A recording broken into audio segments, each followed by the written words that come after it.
Hello friends, welcome back all of you to our computer science class. पिछले class में हम पढ़े थे functional units of computer. These are input unit, output unit, processing unit. वहाँ पे हम what is memory in brief पढ़े. Functional unit का एक इम्पोर्टेंट पार्ट है मेमोरी. सो आज हम मेमोरी के बारे में डिटेल्स में जानेंगे. So let's start with computer memory. Computer memory is the storage location where our initial data, instruction and the processed result is stored.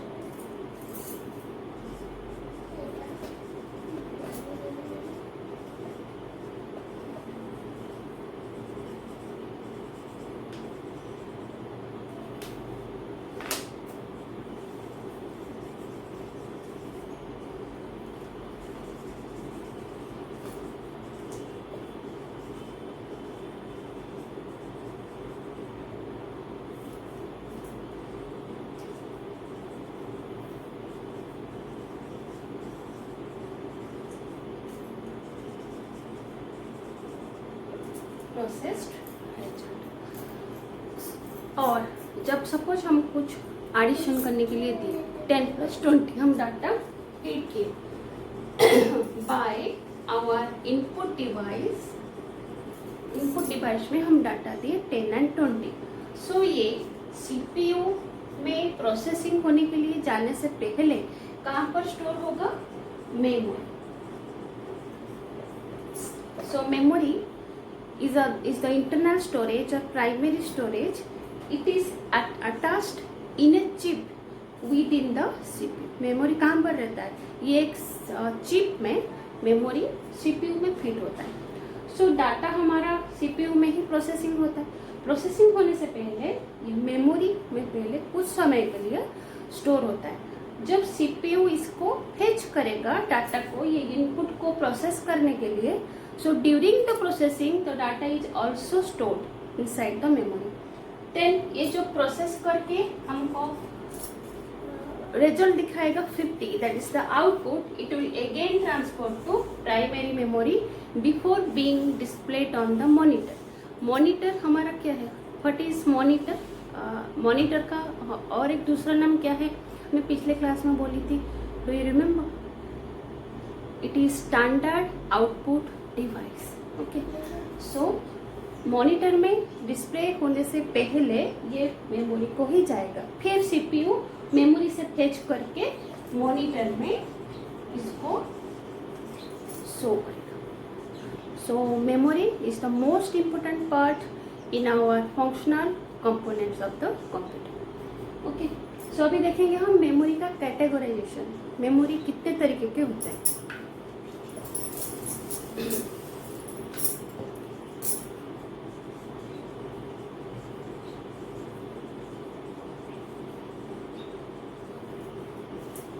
Types of memory. Memory is of two types: primary memory and secondary memory. But उसके साथ हम और एक memory भी है CPU में, that is called cache memory. But generally अगर हमको कोई पूछे how many types of memory होते हैं, सो हम बोलते हैं 2 types, primary and secondary.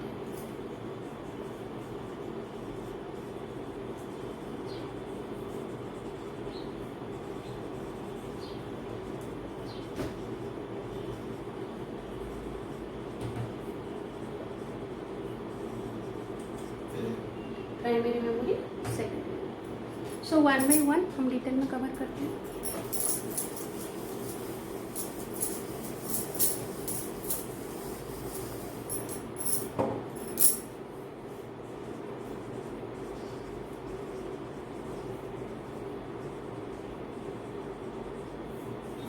Primary memory का और एक नाम है इंटरनल मेमोरी और main memory.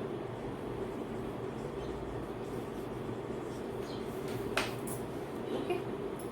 So what is primary memory? अभी जो एग्जांपल मैंने दिया था, सो our initial data, instruction and the process result is initially stored in the primary memory. Primary memory is divided into various storage units. Primary memory ऐसे बहुत सारे units में divide होता है and each box each location is of same size. ये सारे का size equal रहता है बट डिफरेंट मेमोरी एड्रेस. इन लोगों का एक एक एड्रेस रहता है unique. The address should be unique. जैसे हमारे घर का लोकेशन मतलब एड्रेस अलग अलग ही होता है, एक ही तो नहीं होता. वैसे ही ये मेमोरी का एड्रेस अलग अलग पर लेंथ सेम रहता है. Same length different address. So कोई भी डाटा अगर हमको फेच करना हो मेमोरी से, सीपीयू क्या करता है, इसका इंटरनल कितना भी इंटरनली ये डाटा स्टोर हुआ हो एड्रेस के हिसाब से, the data is fetched from the main memory और primary memory with respective to its memory address, so that हमको डाटा एक्सेस करने में इजी रहता है और रैंडमली होता है बहुत जल्दी. तो सपोज हमको नेट से हमको कहीं जाना है तो हम गूगल एड्रेस, हम गूगल से उसका एड्रेस गूगल मैप से सर्च कर लेते हैं तो तुरंत पहुंच जाते हैं. अगर हमको कुछ भी नहीं आइडिया हो तो हम एक ही जगह ढूंढते ढूंढते पहुंचने के लिए हमारा डेस्टिनेशन में हमको बहुत टाइम लगता है. वैसे ही CPU knows the address of each memory unit and its fetches the data according to the unique address very randomly. So the process is done very randomly. That's why it is called RAM, random access memory. Primary memory is further divided into two types, RAM, ROM. RAM is known as random access memory. ROM is known as read only memory. Why random access? Because the data stored in the primary memory or in RAM is accessed very speedily. Okay? Because the data access is independent of its storage location. कितना भी internal storage location हो, data हमको बहुत जल्दी CPU को मिल जाता है. So suppose मैंने जो एग्जांपल दिया था एक एडिशन का, वो यहाँ पर स्टोर हुआ है. ठीक है, 20 + 30 यहाँ पर स्टोर हुआ है. जब इसका काम खत्म हो गया, आउटपुट मिल गया हमको, सो ये डाटा यहाँ से सीपीयू की control unit, do you remember the control unit part of CPU? It is shortly called, in short it is called CU, and the whole operation of the computer system is controlled by C. So कोई भी data को memory, कौन सी memory में रहेगा, कौन सी memory address allocate किया जाएगा, and काम हो जाने के बाद, प्रोसेसिंग हो जाने के बाद, आउटपुट मिल जाने के बाद ये एड्रेस किसी और इंस्ट्रक्शन को एलोकेट होता है. So this part is done by CU. So यहाँ पर वो हमारा काम, पहला काम खत्म हो गया. सो और एक न्यू काम मिला हमको, 10 - 5 यूजर और एक सब्सट्रैक्शन के लिए इंस्ट्रक्ट किया कंप्यूटर को. सो वो डाटा की ये पर रहेगा. सो allocation and deallocation of memory is done by control unit. Allocation and deallocation of memory is done by control. So memory के बारे में आप पढ़ रहे हैं तो जानना चाहिए कि कैसे इंटरनली काम होता है. Okay,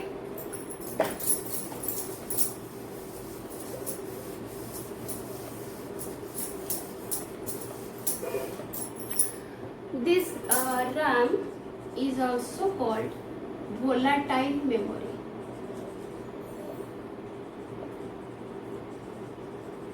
Why? Volatile means not permanent. When we switch off the computer, the data stored in random access memory is lost completely. जब हम कोई भी काम हम कर रहे हैं, ये एडिशन वाला काम कर रहे हैं, बहुत सारे डाटा प्रोसेसिंग कर रहे हैं, हम कंप्यूटर ऑफ कर दिए. नेक्स्ट टाइम जब हम कंप्यूटर ऑन करेंगे, प्रीवियस डाटा रैम में नहीं रहेगा, इसलिए इसको बोलते हैं हम वोलाटाइल मेमोरी. व्हेन कंप्यूटर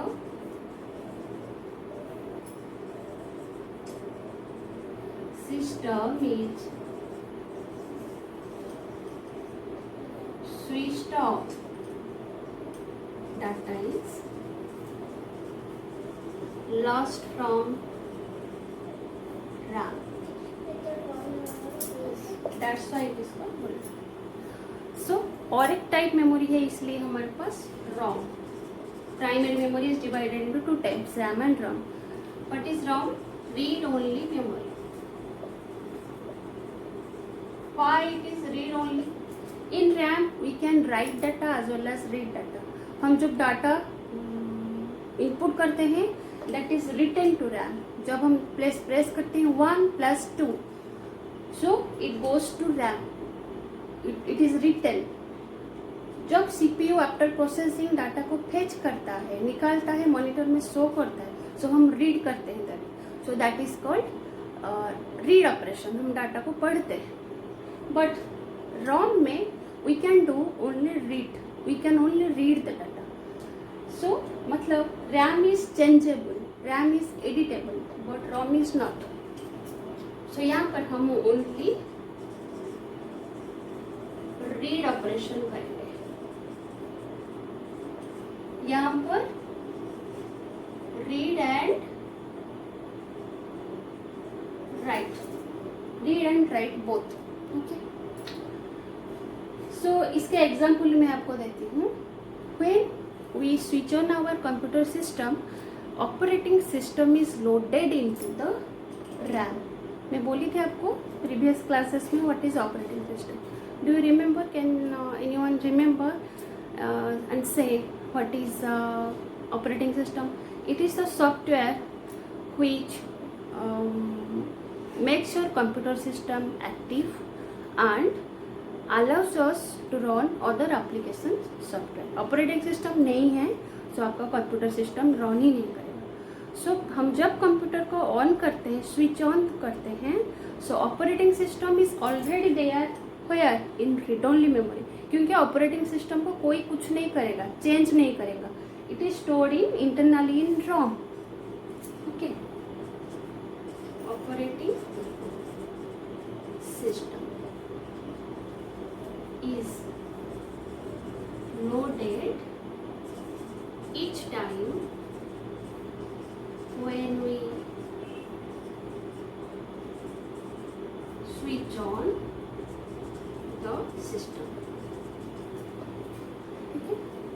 जब हम स्विच ऑफ करेंगे ऑपरेटिंग सिस्टम काम करना बंद कर देगा. जब ऑन करेंगे इच टाइम वो ROM में लोड होगा. इस प्रोसेस को क्या बोलते हैं? Booting. This process is called booting.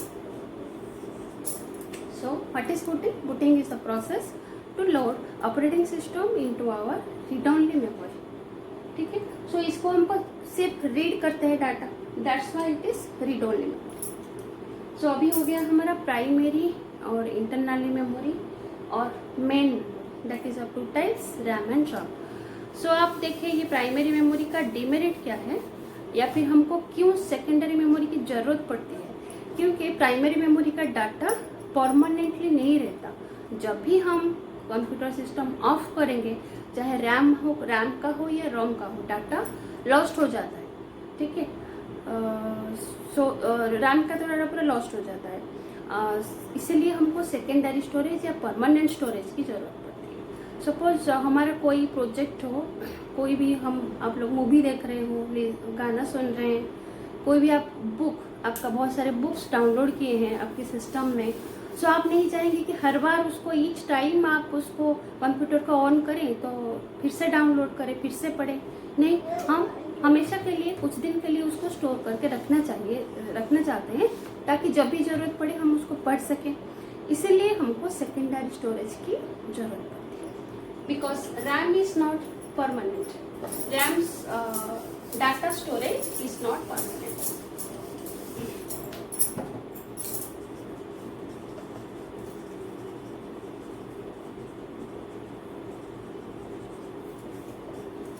Secondary memory को हम बोलते हैं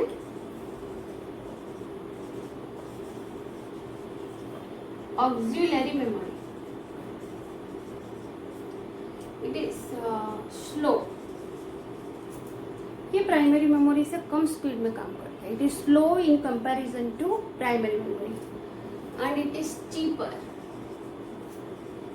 सेकेंडरी मेमोरी या सेकेंडरी डिवाइस जब हम लोग परचेज करते हैं, उसका रेट एक्सपेंस हमको प्राइमरी मेमोरी से बहुत कम आता है. It's cheaper and permanent. What is secondary memory then? The permanent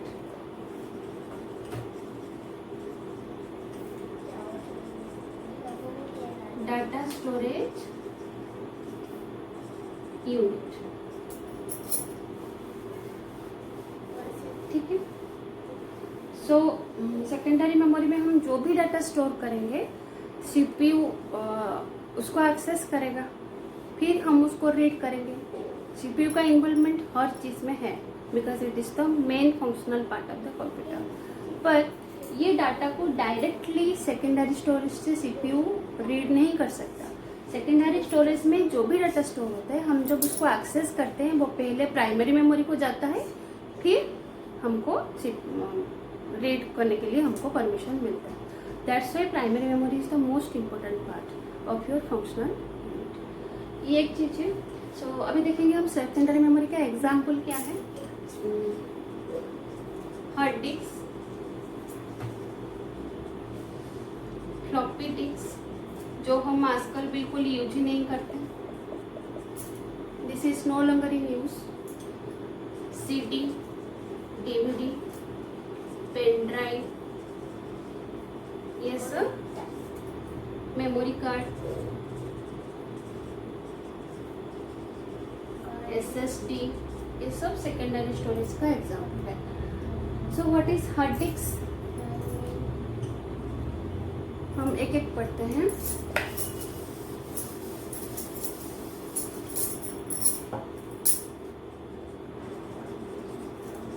hard disk. Hard disk is the permanent data storage unit in our computer system to store electromagnetic data. ठीक है. और store the digital data. आप कोई भी audio file, video file, कुछ भी images, आपका photographs, आपका फोटो एल्बम, कोई भी प्रोजेक्ट, कोई भी मूवी परमानेंट स्टोर करना चाहते हैं तो हार्ड डिस्क में स्टोर करेंगे. So it is an electromagnetic storage device. So hard disk के साथ हमारा और एक कंसेप्ट यूज होता है, हार्ड डिस्क ड्राइव और ड्राइवर. हार्ड डिस्क तो स्टोरेज मीडियम है. ड्राइवर क्या है या ड्राइव क्या है? जो हार्ड डिस्क का डाटा स्टोर रिट्रीव करके हमारे हम उसको रीड करते हैं, या हम जब कोई भी डाटा सेव करते हैं हार्ड डिस्क में, that is write operation. When we save data, that is write operation. And when we read data और ट्राई टू गेट इट, हम हमारा सी ड्राइव से, डी ड्राइव से कोई डाटा पढ़ रहे हैं, फेच कर रहे हैं, so that is read operation. So ये दो किसके थ्रू होगा? ड्राइवर और drive, that is called hard disk drive. वैसे ही और एक हम पहले यूज करते थे floppy drive, that is in a rectangular shaped disk drive, but that is no longer is in is use, so there is no need to know about it. So just हम इतना ही पढ़ेंगे कि floppy disk drive हम पहले use करते थे as a secondary storage device. CD के बारे में आप जानते हैं. CD, DVD. CD stands for compact disc. DVD, digital video disc. ठीक है. सो अब CD में आपका मूवी का CD आता है, सॉन्ग्स का CD आता है, तो आप अपना कोई भी प्रोजेक्ट CD में राइट कर सकते हैं. कोई भी मूवी राइट मतलब सेव कर सकते हैं, फिर जरूरत पड़ी तो उसको आप देख भी सकते हैं. सो ये डाटा रीड और राइट करने के लिए क्या चाहिए? फिर से drive. So that is called CD drive or DVD drive. Okay, to perform the read and write operation from the CD and DVD.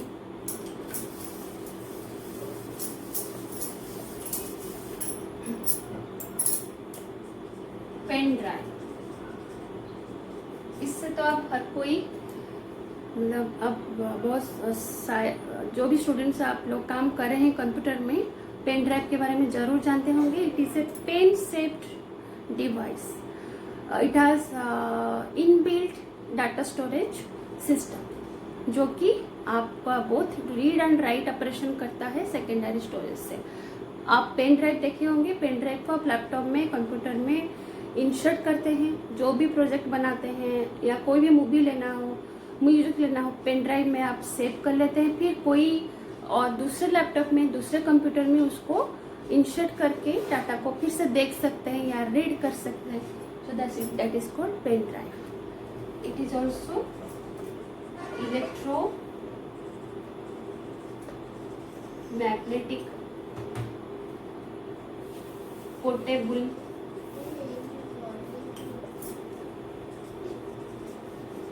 storage device. Look like a pen.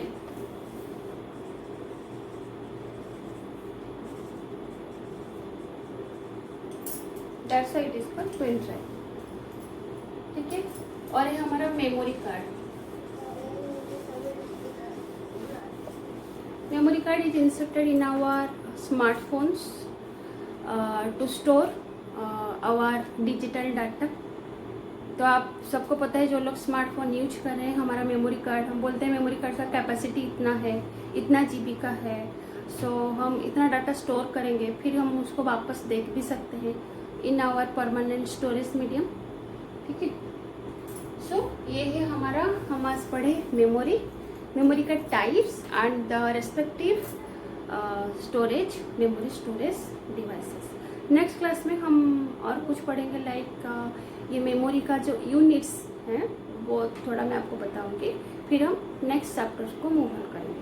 सो आज के लिए क्लास को यहीं वाइंड अप करते हैं. अगर आपको video अच्छे लगे, पसंद आए, सो आप उसको लाइक, शेयर एंड सब्सक्राइब कीजिए.